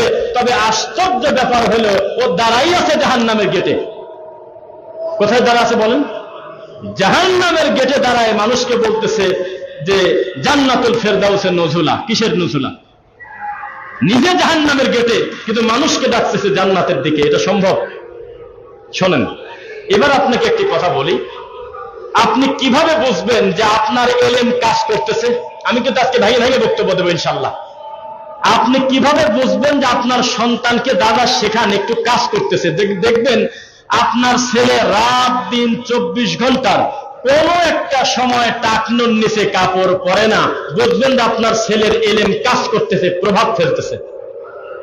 যদি দেখেন যে মাঝে মধ্যে বলা লাগে, গড়িমসি করে নিচে চলে গেছে, তাহলে বুঝবেন যে ছেলের ভেতরে ফিলিংস কম। বসো বসো, আসর দিবে নাকি? ফিলিংস কম। আর যদি দেখেন যে না, আমার ছেলে লুঙ্গি পরুক, প্যান্ট পরুক, পায়জামা পরুক, যাই পরুক, টাকনুর উপরে পড়ে, তাহলে বোঝা যাবে যে কিছু প্রভাব আছে আমার ছেলের। যদি দেখেন যে আপনার ছেলে অশ্লীল ব্যয়াপনা কাজ থেকে বিরত, কাউকে গালি দেয় না, অনর্থক কথা বলে না, এই ব্যাপারে একটা হাদিস বলি। কত কথা মাথায় চলে আসতেছে। জাহান্নামে যাওয়ার 1 নাম্বার কারণের সিরিয়ালে যদিও একটু ব্যাপার আছে, তবে কোরআন মাজিদে একটি কথা, মা সালাকাকুম ফি সাকর, জাহান্নামে কেন আসলে? তখন তারা বলবে লাম নাকু মিনাল মুসাল্লিন, আমরা মুসল্লি ছিলাম না। তাই আছে কিনা একটা? এরপরে একটি কথা আছে কোরআন মাজিদে, জাহান্নামে যাওয়ার একটা কারণের ভিতরে একটা কারণ হলো অনর্থক কথা বলা, অহেতুক সময় কাটানো। এই খবর কি জানেন আপনারা? জানেন না? বর্তমান অনর্থক কথা বেশি হয়, অহেতুক কথা বেশি হয়। এই জাতির অবস্থায় বিপর্যয়। সুশিক্ষা যদি থাকতো, মান কানা ইউমিনু বিল্লাহি ওয়াল ইয়াউমিল আখির, কেউ যদি ঈমান আনে, আল্লাহকে ভয় করে, পরকালের ভয় থাকে, ফালিয়াকুল খায়রান আও লিয়াসমুত, তাহলে সে যেন কথাই না বলে। লিয়াসমুত যদি বলে, ফালিয়াকুল খায়রান, শুধু ভালোটা যেন বলে। তাহলে আজকে থেকে একটা আমল দেই, সুশিক্ষা দেই, আজকে থেকে আপনারা কথা বলবেন না। এটা হলো প্রথম। কি বলবেন না বলেন? যদি বলেন যে কথা বলবো না, জি বলবেন না কথা, এইবার বলবেন ফালিয়াকুল খায়রান, যদি বলতে হয় শুধু ভালোটা বলবেন। যেমন আয়াতুল কুরসি পড়লে জান্নাতে চলে গেছে, এইটুক শুনে মনে হচ্ছে যে তাহলে তো আর কিছু বাদ নাই, কিন্তু শেষে বলা আছে কি মৃত্যুটা তার জন্য বাধা। তো যদি মারা যায় তাহলে জান্নাতে যাবে। যদি কথা বলতেই হয় শুধু ভালোটা বলবো, মন্দটা বলবো না, মনে থাকবে ইনশাআল্লাহ। অনর্থক কথা বলবেন না। ঘড়িটা কয় টাকা দিয়ে কিনছে, মাথার টুপিটা কয় টাকা, এটা আপনার জানা কোনো কাজ নাই। না দুনিয়ার কল্যাণ আছে না পরকালের কল্যাণ আছে, কি লাভ? পাঞ্জাবিটা হয়েছে না খুবই সুন্দর, কোনটা বানাইছে, কারণ ছাড়া 5 মিনিট কথা বলেন, কেন বলতে গেলেন আপনি? কি দরকার? আপনাকে দরকারটা কি? একটা লোক আগে পাতলা ছিল এখন মোটা হয়ে গেছে, এই কি একটা কথা? তোমার মুখের দিক তাকান যাচ্ছে না, তুমি এখনো মোটা, এ কথা বলার কি কল্যাণ আছে শরীয়তে? একটা লোক মোটা ছিল হালকা হয়েছে, আপনি কেন আধা ঘন্টা ধরে তাকে গবেষণা করতেছেন? এই কাজ আল্লাহ আপনাকে দেন নাই। ওই কাজ মুমিন বলবে না, যাতে তার দুনিয়ার কল্যাণ নাই পরকালেরও কল্যাণ নাই, এটা বলা যাবে না। ডাইরেক্ট ফালিয়াকুল খায়রান, যা বলবে ভালো বলবে, লিয়াসমুত, তবে লোকটা চুপ থাকবে, কথা বলবে না। স্ত্রীকে বলবেন যে তোমার সাথে যদি আমার সংসার জান্নাতি সুখের মতো অনুভব করতে চাও, যদিও জান্নাতের মতো হবে না, তবে যদি আরামদায়ক চাও তাহলে একটা আমল তুমি করবে, আর কোনো আমল নাই, সেটা হলো কথা বলবে না, চুপ থাকবে, একবারে কথা বন্ধ। লাস্টের দিকে বলবেন ফালিয়াকুল খায়রান, যখন দেখবে বলা ছাড়া পথ নাই তখন ভালোটা বলো। কার মুরগি কি হলো, কার ডিম কি হলো, শাশুড়ির খালা, শাশুড়ির চাষের মেয়ের, নাতির বেটার বড় দোস্তের মেয়ের অমুক কি হলো, এই কথা তোমার না। তুমি শুধু ভালোটা বলবে, দেখবেন ইনশাল্লাহ কল্যাণ হবে। নিজের ব্যাপারে দৃষ্টান্ত দেওয়া উচিত না, এটা ব্যক্তিত্ব নষ্ট হয়। পারিবারিক কথা বলা উচিত না। তবে আমি পারবো কিনা জানি না, আমি চেষ্টা করি আমার বাড়িতে একেবারে কথা না বলার, একবারে সেফ ওইটুক যেটুক দরকার সেটুক। কোনো অহেতুক কথা বলবেন কেন? কি কারণে বলবেন আপনি? যখনই দেখবেন যে অসংলগ্ন কথা অন্যের ব্যাপারে, তাড়াহুড়া করে মুখ চেপে ধরবেন। রিকোয়েস্ট করতেছি, অনুরোধ, খবরদারি কথা বলো না। ওই লোক আমার সামনে উপস্থিত নাই, যদি থাকতো তাও আমি পাপি, ও নাই আমি তাও পাপি। ও এখানে আবার আপনাদের দ্বিমত আছে, আপনাদের ভিতরে আবার কিছু বাহাদুর শাহ আছে, শাহ সুলতান বাহাদুর শাহ, কয়েকদের বাপের বেটা যা বলবো মুখের পর বলবো, আছে কিনা? লোকজন ওই রকম লোকের গ্রামে দেখতে পছন্দ করে, এই লোকটা খুব ভালো লোক, একের ঠোঁট কাটা, যা বলবে মুখের পর বলবে, অথচ শয়তান ওইটাই বেশি। ওয়াইলুল লিকুল্লি হুমাযাতিল লুমাযা, নাই কোরআনে নাই, আছে? এটার মানে কি কোন? আপনারা কোন? সামনে থেকে খালি, আপনারা পিছন থেকে কয়েকজন বলেন। ওয়াইলুল লিকুল্লি হুমাযাতিল লুমাযা মানে কি জানেন না? কারোরই সামনে এবং পিছনে নিন্দা করা যাবে না, এটা অর্থ এটা না। আমাদের দেশে সামনে নিন্দা করা লোকের প্রশংসা করে মানুষ। আমার একটা ভুল হয়েছে কথাবার্তা বা কাজে কর্মে, আমি মানুষ, ডাইরেক্ট মানুষের সামনে বলতেছে, হ্যাঁ চিনি আপনি, ওটা ঠিক হয় নাই করা, সামনে করে বলে দিলাম। তখন আশপাশের লোক চোখ টিপটি বলে, বাপের বেটা, এই দেখো সামনের পর বলবেন, পিছনে নিন্দা করে না। অথচ কোরআন মাজিদ বলতেছে, এটা আরো বড় শয়তান। একটা লোকের আত্মসম্মান নিয়ে খেলতেছে, এতগুলো মানুষের সামনে আল্লাহর আদম সন্তানকে নিয়ে ও ডিজাইন নিয়ে ফাজলামো করতেছে। এটা বলতে পারবে না, নিন্দা করা যাবে না, সামনেও করা যাবে না, পিছনেও করা যাবে না, কেননা আমার হাত বাঁধা। আসলামতু লিরাব্বিল আলামিন, এই ঘরের ভিতরে কেবল আমরা বললাম, ইসাক ভাই, আমরা, আলম ভাইরা ছিল, আরো মুস্তাহিদ ভাই, সবাই বললাম যে আমরা কথায় কথায় বলি আমরা স্বাধীনতা চাই। আপনারা বলেন না? বলেন না নাকি? স্বাধীনতা চাই বলেন না? রিক্সাওয়ালা রিক্সা থাকা যদি বলেন যে তুমি কি চাও, বলবে স্বাধীনতা চাই। এই জন্য স্বাধীনভাবে একটা পোড়া রুগীকে রিক্সা উঠাতে গেলে বলতেছে আমার 5,000 টাকা ভাড়া লাগবে, তা স্বাধীন নাও। একটা লোকের 2 লিটারের পানির বোতল লাগবে মাইলস্টোনের পোড়া রুগীকে খাওয়ানোর জন্য, এই পানির বোতলওয়ালা বলতেছে যে আমাকে 600 টাকা দেওয়া লাগবে, কেন? স্বাধীন। তো এই স্বাধীন আপনারা চান? আমি চাই না। আমি চাই সকালবেলা 10টা পিটাবে লাঠি দিয়ে, আর রাত্রে ঘুমানোর আগে 10টা পিটাবে, ধাম ধাম করে পিটাবে। আমি চাই ডান থেকে বামে ঢুকলে দাম করে পিটাবে, আমি ওইটা চাই। আমি চাই প্রত্যেকটা কর্মে জবাবদিহিতা থাকবে, আমি ওইটা চাই। আমি স্বাধীনতা চাই না। কিসের স্বাধীনতা? স্বাধীনতা মানে আমরা বুঝি আমি মদ খাবো তাও কেউ ঠেকাবে না, আমি মদ ফেলা দিয়ে মধু খাবো তাও কেউ ঠেকাবে না। আর আমি তা চাই না। আমি চাই মদ খেলে পিঠের চামড়া তুলে দেব, আমি চাই মধু খেলে বলবো জাযাকাল্লাহ খায়ের। আর সমাজ বলতেছে স্বাধীনতা মানে কি? কোন গ্রুপের কোন মালিকের কাছে কার মেয়ে যা রাত্রে শুয়ে আছে তাতে আমার কি? ওই মেয়েকে তো এমনি এমনি নেয় নেই, টাকা তো দেশেই।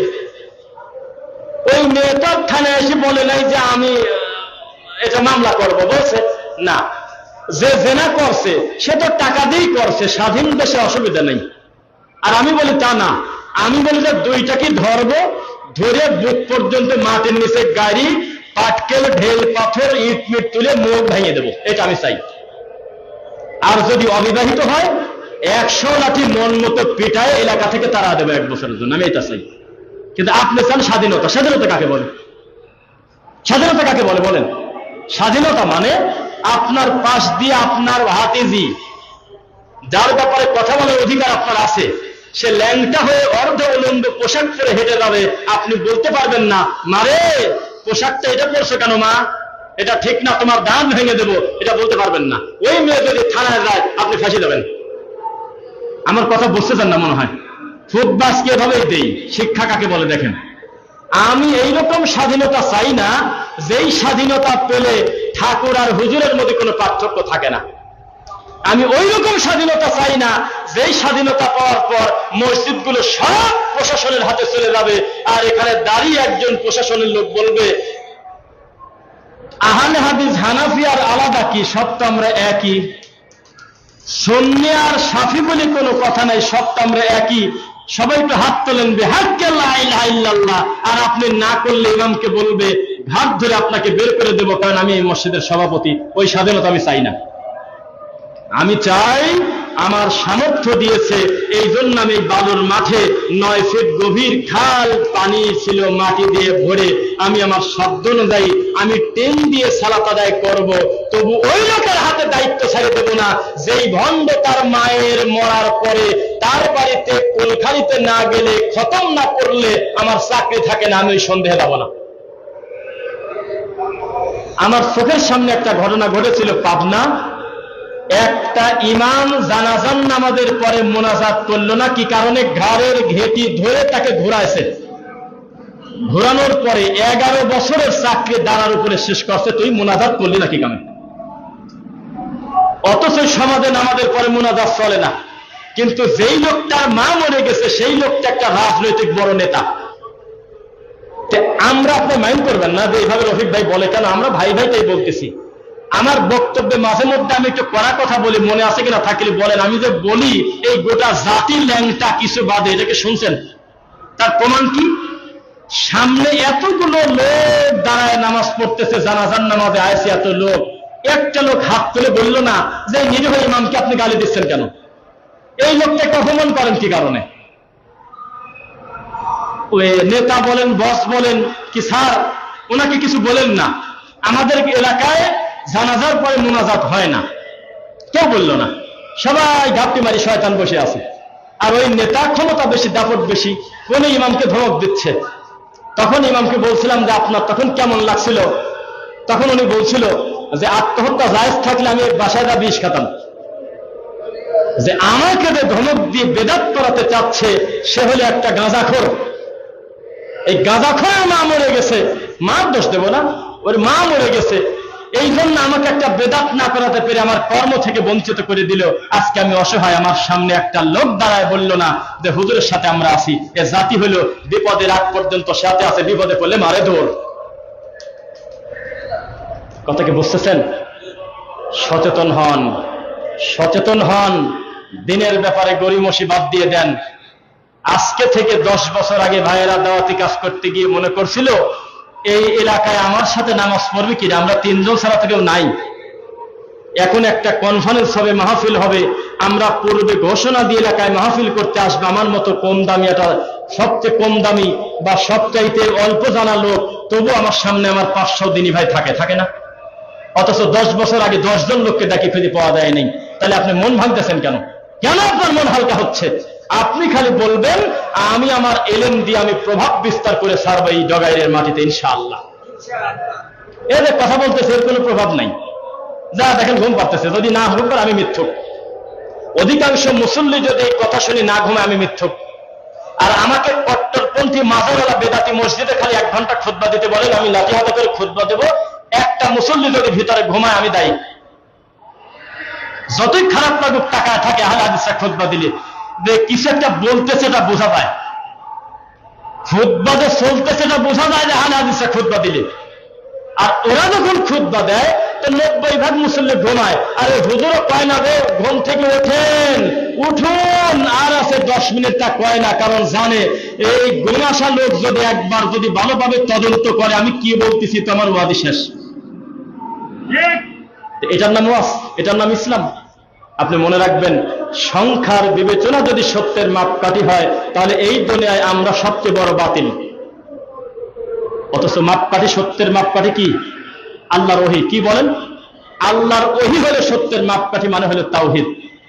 আমরা 2 ভাই একসাথে চলি, আমরা শুধু আফসোস করি রাস্তাঘাটে, আল্লাহ এই জাতি তাওহীদ পর্যন্ত শিখলো না, লা ইলাহা ইল্লাল্লাহ, অথচ সে মাওলানা, অথচ সে মুফতি, তাওহীদ জানে না। একজনের সামনে সঠিক অনুবাদ করা যায় না।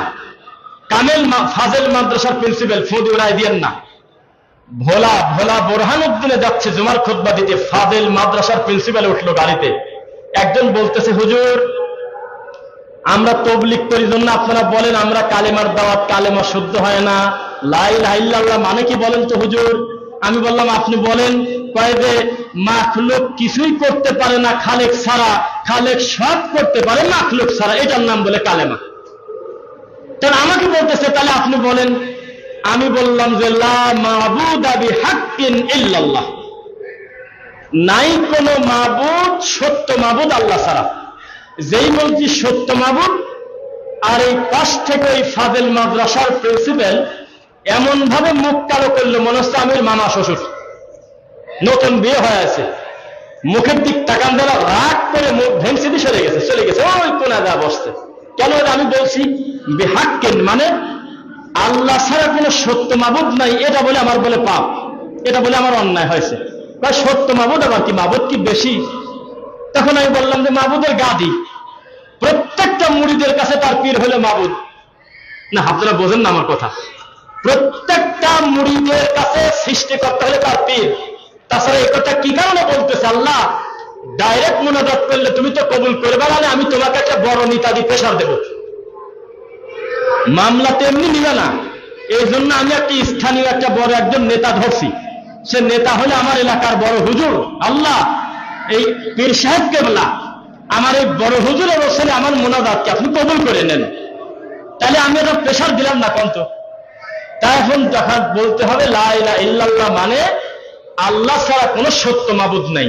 আর যদি বলেন মাবুদ নাই, তো মাবুদ নাই তো মাদার কি কারণে? আমার ভাষা বোঝেন? আমি যেভাবে তাওহীদ বুঝছি আর আপনি যেভাবে বুঝছেন, এইভাবে যদি দাওয়াতি কাজ করেন আমাকে সত্য করে বলেন তো, আলাদা করে যে তাওহীদের শিক্ষা পায় নাই এরকম শতকরা না, হাজারে কি 5 জন পাবেন যে তাওহীদ বোঝে, অথচ সে মুফতি, অথচ সে মুহাদ্দিস, অথচ সে মাওলানা। এই জন্য আমাদের দাওয়াত হবে, প্রথম দাওয়াত হবে তাওহীদের দাওয়াত। একটু মুখ দিয়ে বলেন তো কিসের দাওয়াত? সম্ভবত আজকে জুমার খুতবার পরে আচমকা মিলে গেছে, হঠাৎ করে এই ঘন্টা 1.5 আগে আল্লাহ আমার কাঁধে আনছেন তাকদিরে একটা সুন্নাহ পদ্ধতির বিয়ে পড়াবো এই এলাকায়। এটা পূর্ব ঘোষিত না, হঠাৎ করে আল্লাহ সুযোগ করে দিয়েছে। আমি এখানে খুতবা দিচ্ছি, এখানে আমার খুব প্রিয় বন্ধু হোসাইন সাহেব আছেন, তো উনি আমাকে বললেন যে আপনি ভাগে মিলে গেছেন, আমার খুব মন খুশি লাগতেছে যে আপনি ওখানে খুতবা দিচ্ছেন, আমরাও পড়বো, বিয়েটা আপনি পড়াবেন। আল্লাহর কসম এই সুন্নাহ পদ্ধতির বিয়ে পড়াতে গিয়ে আমাদের ধরে রেখে দিয়েছে, যেতে দেবে না। পরে বিভিন্ন লোক যা ছোটায় আমাদেরকে গাড়িতে পার করছে, কিছুদিন আগেও লাইভ দিছি। আমাদের অপরাধ কি? রাসূলের পদ্ধতিতে বিয়ে পড়াতে গেছি কেন? এটা আমাদের পাপ। বেদাতি হুজুর দেয়া তার 10 গ্রামের হুজুরদেরকে দিয়ে মিটিং করছে যে এভাবে যদি আমরা বিয়ে পড়ানোর অনুমতি দেই তো তাবিজ গেল, জিলাপি গেল, খোরমা গেল, সব গেল। সব বেদাতি এক এলাকার প্রধানকে ধরছে, প্রধান ফোন দিয়েছে, কারে তুই কি মেয়ে বিয়ে দিতে আনছিস না মাস্তানি করতে হুজুর নিয়ে এসিস? কেন, আমার অন্যায় কি? তোর বাড়িতে অন্য এলাকার হুজুর আসি বিয়ে পড়ায়, আমার হুজুররা কি মরেছে? আরে হুজুরের কত বড় সাহস! হুজুর কয়দিন ওই যে কি বলে মেয়ের কাছে লোক যাওয়ার দরকার নাই, এটা কেমন বিয়ে? মেয়ে কবুল বলবে না, এটা কেমন বিয়ে? মানতেই পারল না শেষ পর্যন্ত। ব্যর্থ খুব কম করেছেন আল্লাহ, কিন্তু ওই দিন আর পারলাম না, শেষ পর্যন্ত গাড়িতে উঠে পালায় চলে আসা লাগলো, কিছু করার নেই। বেদাতি হুজুর বলে বিষ খাবি, তাও এই বিয়ে মানবে না, বিয়েই বলে হয় না। অথচ আল্লাহ কত সহজ করেছেন বিবাহটাকে। খুতবা হবে, দুইজন সাক্ষী থাকবে, মেয়ের পিতা উপস্থিত থাকবে, না থাকলে বড় ভাই, না থাকলে চাচা, যাদের এরকম গার্জেন থাকবে। আর যদি হিন্দুত্বে মুসলমান হয় তাহলে বাপ মা থাকলেও তার দাম নেই, থাকবে হলে এলাকার দায়িত্বশীল সামাজিক। এরপরে বিবাহ হয়ে যাবে। মেয়ে আগেই জানেন আমার বিয়ে, আলাদা অনুমতি কি আছে? অনুমতি সেই দিনই হয়ে গেছে। এই সব জিনিসটা আমাদের দেশের হিন্দু প্রথার মতো বিয়ে। মা তুমি বলো তো কবুল, একবার কয়েছে মানে না, চিৎকার দি বড় জোরে, সবাই আপনারা সবাই শুনছেন। আবার এই বর পক্ষের কিছু বেয়াদব থাকে, কিছু ছেলে পেলে, ওরা আবার কয় যে না আমরা এখনো ভালো করে শুনি নাই, আরেকবার। তখন আবার মুখটা উঁচু করে, কাজী কয় যে নামাজের রক্ত হয়ে গেল, তাড়াতাড়ি বলেন। একবারে হিন্দুদের বিয়ে, একবারে হিন্দুদের বিয়ে, একবারে পাকা হিন্দুদের বিয়ে। তো বিয়ের সূচনাই হচ্ছে অন ইসলামিক পদ্ধতিতে। আপনি দোয়া করতেছেন আল্লাহ নেক সন্তান দাও, কিভাবে হবে? নেক সন্তান হচ্ছে ওদের মুরাদ বিন আমজাদের মতো। আমাদের ভিতরে খোসা পাল্টিয়ে ছিল অনেকদিন, আমরা মনে করতাম ভালোই, বড় বড় শায়েখদের সংস্পর্শে ছিল।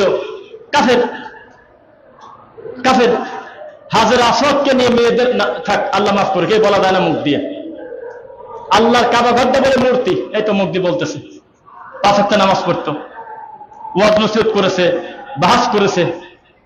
তার মানে বোঝা গেল ভাই, ওহির শিক্ষা এমন একটা ব্যাপার, সুম্মাস্তাকিম, এটা স্থির অনেকেরই থাকে না, অনেকেরই থাকে না। কত ভালো মানুষ গাঁজাখোর হয়ে গেছে, কত গাঁজাখোর তওবা করে ভালো হয়েছে, হয় নাই জীবনে? বাবাদের মতো মুরব্বী মানুষ তাওহীদের জ্ঞান পাইছে, অথচ রানিং এই মুহূর্তে আল্লাহর কোরআন নিয়ে বসে আছে, বুখারী নিয়ে বসে আছে, সেই লোকটা মিলাদ করে জিলাপি খায়। তা ওহির শিক্ষা আলাদা জিনিস না? যাই হোক, আমি যতটুকু সময় পারলাম ওহির বিষয়ে, সুশিক্ষার বিষয়ে দু একটা কথা বলেছি। শেষ কয়টা? 1:15 নাকি মুসাইদ কয়টা? আচ্ছা, যদি আপনাদের প্রশ্ন হয় 5-7 মিনিট একটু বাড়াই নাকি? জুমার খুতবার প্রথম পর্ব শেষ করছি। বারাকাল্লাহু লানা।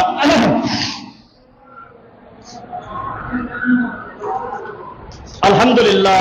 রব্বানা ইগফির লানা ওয়া লিইখওয়ানিনা আল্লাযীনা সাবাকুনা বিল ঈমান ওয়া লা তাজআল ফী কুলুবিনা গিল্লাল লিল লাযীনা আমানু রব্বানা ইন্নাকা রাউফুর রহিম। রব্বিরহামহুমা কামা রাব্বায়ানি সগীরা রব্বিরহামহুমা কামা রাব্বায়ানি সগীরা রব্বানা আতিনা ফিদ দুনিয়া হাসানা ওয়া ফিল আখিরাতি হাসানা ওয়া কিনা আযাবান নার। যাই হোক, আমরা স্মরণ করছি তাদের ঈমান সহকারে যারা পুড়ে, যাদের লাশটা পর্যন্ত অস্তিত্ব খুঁজে পাওয়া যায় নাই, ও তারা মাইলস্টোনে এত বড় ঘটনা ঘটে গেল। আল্লাহ তুমি তাদের ক্ষমা করো, তাদের প্রতি দয়া করো আল্লাহ। আল্লাহ শোকাহত মা বাবাকে তুমি ধৈর্য ধারণ করো, তৌফিক দাও গো আল্লাহ। সাধারণ এই হাড্ডি পুড়ে যাবে, মানে হাড্ডি একেবারে গলে যাবে, তাতে লাগে হলে 450 থেকে 550 টেম্পারেচার। 44 থেকে উপরের চামড়া পোড়া পোড়া ভাব হয়, 150 হলে ভিতরে ঢুকে পড়ে। রক্ত হিট করে পাগল বানায় দেয় হলে 385। 450 থেকে 500তে এই হাড্ডি ক্যালসিয়াম ছুটায় ফেলে, জয়েন্ট পুরায় একেবারে গলে দেয়। সেখানে যে ডিজাস্টারটা হয়েছে প্লেনে, তার স্পিড ছিল 950 থেকে 1200 গতি। লাশ কিভাবে পাবেন? লাশ খুঁজতেছে ঠিক আছে, তবে পাবে কিভাবে? কিভাবে পাবে বলেন? এই কঠিন পরিস্থিতিতে যেই কুলাঙ্গাররা 1 বোতল পানির দাম চাইছিল 600 টাকা, আল্লাহ লানত তাদের প্রতি। যেই পরিস্থিতি দেখা যায় না, বাচ্চাটার পুরা শরীর পোড়া হেঁটে যাচ্ছে, একটা ভিডিও দেখেন নাই? আল্লাহর কসম আমি পুরাটা দেখতে পারি নাই, আমার একবারও হয় না পুরাটা দেখা, খালি বারবার আসে, আমি উল্টা করে রেখে দিই ফোন। এই বাচ্চাটাকে সিএনজিতে তোলে নাই এই অমানুষরা, 5000 টাকা সিএনজি ভাড়া চায়। এই জাতি মুনাজাত করতেছে, আল্লাহ ইসলামী রাষ্ট্র দাও। আরে গরু,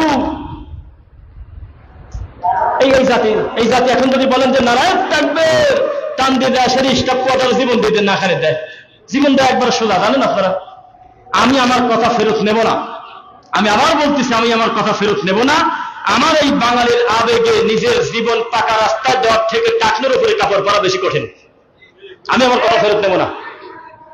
আমার এই বাঙালি ৫ ওয়াক্ত নামাজ জামাতে পড়ার থেকে নিজের বুকের তাজা রক্ত রাস্তায় দেওয়াটা বেশি মজা মনে করে। এটা আবেগ। খালি একবার মুখ দিয়ে বলছি ভাইজান, বেতনের নামাজে উল্টা তাকবীর নাই, বৈঠক একটাই হবে। এই কথা বলার কারণে এখন যে লোকটা জীবন দিতে প্রস্তুত সেই গ্রুপের লোক বলতেছে আপনাদের জন্যই তো রাষ্ট্র ইসলাম কায়েম হয় না। দেশে জালেম বেড়ে গেছে, কোরআনের শাসন হয় না, আর আপনারা পড়ে আছেন বেতের কি 2 বৈঠক করবেন, 1 বৈঠক করবে। এই তো কথা, এই তো তার এলেন না, এরকম নাই আপনার এলাকায় না। মানে বেদাত আর শিরকের ব্যাপারে কথা বললেই কয় তোমরা ওইগুলি নিয়ে পড়ে থাকো, জিহাদের কথা বলো না। তো সহজ, জিহাদকে অস্বীকার করে সে কাফের। কোরআন মাজিদ দ্বারা স্বীকৃত, কিন্তু তার পদ্ধতিকে আমি দেব না, রাসূল সাল্লাল্লাহু আলাইহি ওয়াসাল্লাম বলবে। এইটা কেন মানুষ বোঝে না? তাওহীদ হলো আগে। আচ্ছা, কোন হিন্দু যদি দৌড়ে দেওয়া জীবন দেয় একজন বড় আলেমের জন্য, অমুক জায়গায় শুনলাম কোরআন পড়াচ্ছে, আমার মন মানে না, আমি আমার জীবন দিয়ে দেব, শহীদ নাকি? আরে কোরআনের জন্য জীবন দিল, শহীদ না? অবশ্যই শহীদ, তবে সেটা বাঙালি শহীদ, বঙ্গীয় শহীদ, পেপারে নাম আসবে কোরআনের জন্য জীবন দিয়ে দিয়েছে। কিন্তু আল্লাহর দৃষ্টিতে মুশরিক, ইন্নামাল মুশরিকুনা নাজাসুন, নাপাক। নাপাক আবার পাক হয় কিভাবে? একটা জিনিস শুধু নাই, কি বলেন তো, কি সেটা? এই তো ভাই, তাওহীদ কি, লা ইলাহা ইল্লাল্লাহ। এইটা না থাকার কারণে জীবন দেশে লাভ হয় নাই। আমাদের বাঙালির আবেগ বাদ দিলে কিছু থাকে না। ডক্টর খন্দকার আব্দুল্লাহ জাহাঙ্গীর রাহিমাহুল্লাহ কোন দুঃখের কথা বারবার বলেছেন তিনি, যে বাঙালির আবেগ বাদ দিলে কিছু থাকে না, খালি আবেগ। আজকে একজন মুসল্লি, নাম বলবো না, আজকে একজন মুসল্লি এই মসজিদের উদ্দেশ্যে রওনা দিয়েছে, ওখান থেকে জিজ্ঞাসা করছে পিয়ার আলী মসজিদটা কোন জায়গা, কোন অমানুষ যেন বলছে শিয়া মসজিদের কথা বলতেছেন। এই মসজিদ এখন আছে, আল্লাহর কসম, এখন বসে আছে। তাহলে এই জাতি, আপনি ইসলামের রাষ্ট্র করবেন, এই জাতি নিয়ে কাকে নিয়ে করবেন? তাই আমি বলেছি যে গণতন্ত্র প্রতিষ্ঠিতই হয়েছে যাতে কোনো একটা রাষ্ট্রে আল্লাহর বিধান প্রতিষ্ঠিত না হয়। পাগল জাতি বুঝলাম না রে, আমরা বুঝলাম না। এই কারণেই গণতন্ত্রকে প্রতিষ্ঠিত করা হয়েছে যাতে কোনো একটা ভালো কাজ করতে গেলেই একজন ঠাকুর দাঁড়ায় যায়, না আমি এখানে কাজ করতে দেব না, আমি সিনেমা হল তুলতে দেব না, কারণ এটা গণতান্ত্রিক রাষ্ট্র, এই ছবি দেখার অনুমতি আমারও আছে, অন্তত আমারও 10 জনের জন্য হলেও এই সিনেমাটা থাক। এটা হলো গণতন্ত্র। আমি এই মদের দোকান ভাঙতে দেব না, কারণ আমার গণতন্ত্র আমাকে স্বাধীনতা দেয়, আমি লাইসেন্স পেলে মদ খেতে পারবো, এই যে আমার স্বাধীনতা, এই যে আমার স্বাধীনতা, আমি মদ খাবো। আর আমরা তাকবীর দিয়ে রাস্তায় গিয়ে বলতেছি ইসলাম তো কামি করেই ফেলবো। এটা বোঝে না যে যারা মদ দিয়ে গোসল করে, মদ ঘুম আসলে চোখে মারে, মদ দিয়ে ব্রেকফাস্ট করে, মদ দিয়ে লাঞ্চ করে, মদ দিয়ে ডিনার করে, তারা পর্যন্ত স্বীকার করছে যে জর্দা খালি ক্যান্সার হয়, আর এই পাগল হুজুর খাচ্ছে ঠিক পায় না।